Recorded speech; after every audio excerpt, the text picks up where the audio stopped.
This next section, we're going to work on scepters. Right now we have a scepter here that has 5 opals, or 5, they're called fire opals, but 5 4mm Swarovski crystals, and just a round crystal. I think it's 8mm. Going to start with 26 gauge wire. Take a length about the size of a pencil. Thread your focal bead on there. Match up the ends. Pull the bead to the end in the center.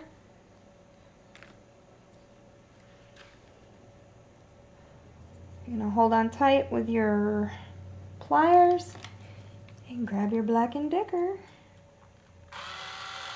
Oops, get that bead down there at the bottom. The bead has to stay at the bottom.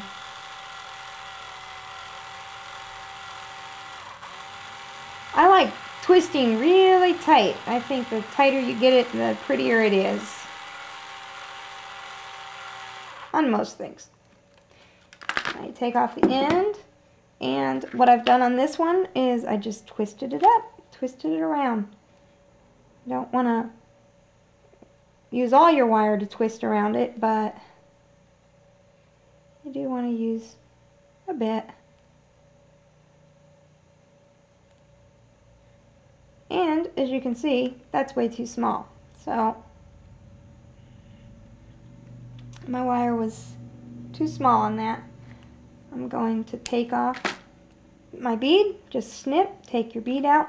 I'm going to put this aside because I can still use it for something else. It's already twisted. Don't want to waste it. Although the wire's rather inexpensive, I just don't like wasting. I'm going to try again. Take a longer piece.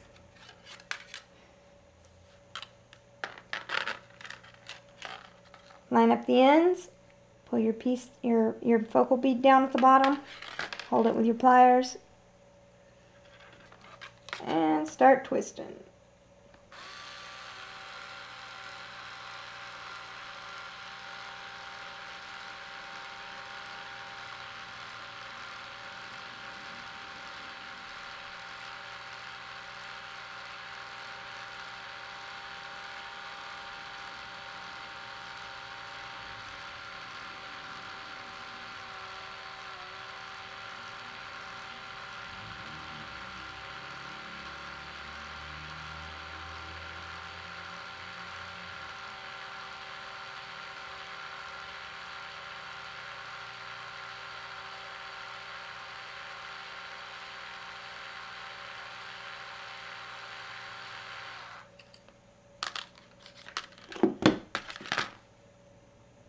That's it on this one. This should be long enough.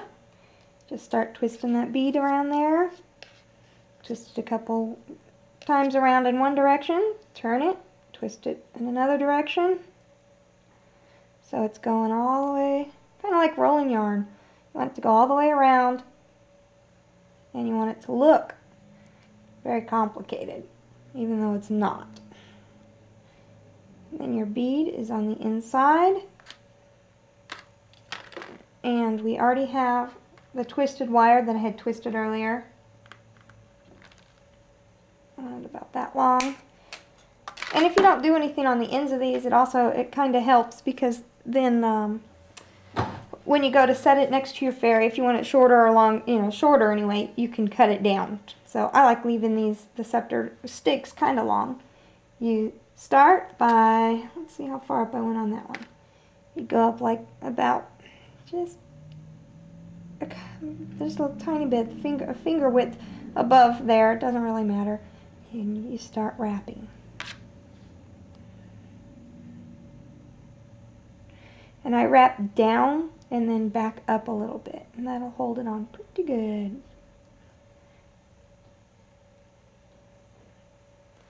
Then I have these spiky little pieces that kind of hurt my fingers because I'm going to be working with it. Excuse me, I'll be right back. And now I'm back again. Well, I have twisted 4 of the 5 4mm crystals, and I'm going to take the last one, the wire, and show you how I'm doing that. Put the bead through, meet up the ends, have it on the edge, hold on to it, and twist away.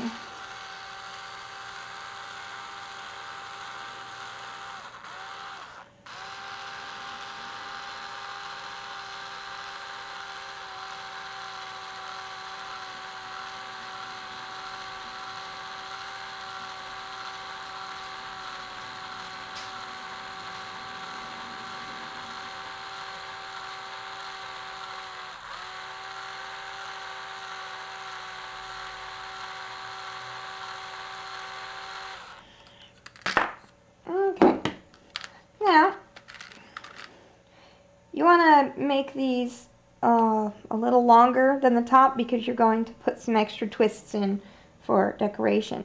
Just start twisting around and work your way down as you twist. You do that with all 5 and have them going around, not all in the same size. Make them go around.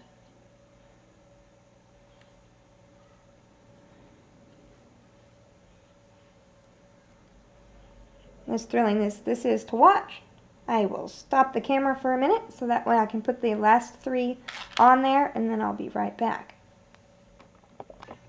Now I've twisted all 5 of these on here, and it does not look all even like this one does. Oh, and also these little pokey parts on the very tips are poking the heck out of my fingers. I'm going to cut those off.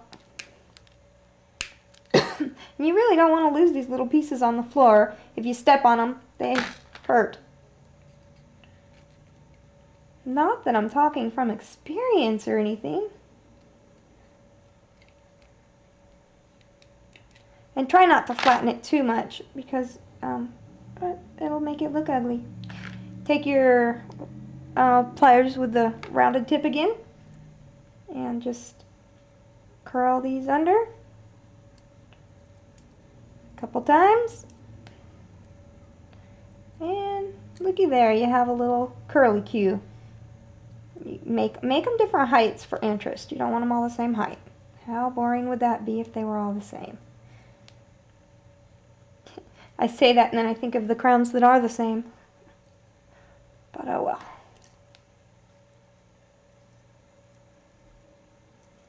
You just give it some twist.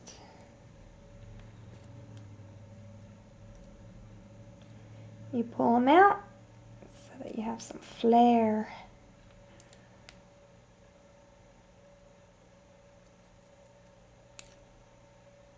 You can pull them up a little. And here we go. There's another one.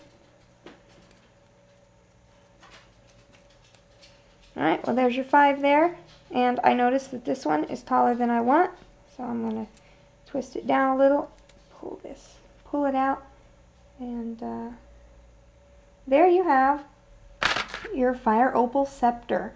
And you can embellish this with more little beads or whatever you want, or what would be really pretty, which I didn't do on this one, but you could, on one of these little loops, you could hang a wire with a bead hanging at the end or something, so that when the fairy's holding it, it has something that has movement hanging. So those are the tall scepters.